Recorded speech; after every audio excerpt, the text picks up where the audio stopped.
Hi, this is Kaushik Mahanta. I would like to tell you all about the greatest problem which I faced in my life. That is the eye problem. Since early childhood, I have been suffering from high myopia and high cylindrical power. After significant research, I found about ASG Eye Hospital, which is one of the best eye hospitals specializing in eye surgeries.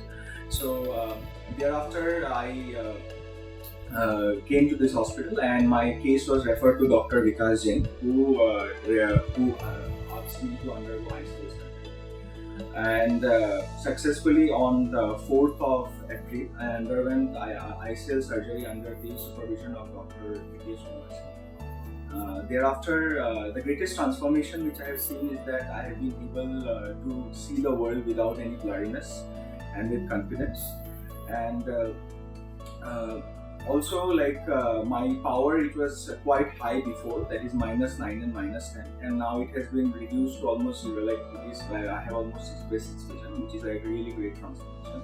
I would like to thank the entire hospital team and all the members for their kind cooperation and coordination in my journey.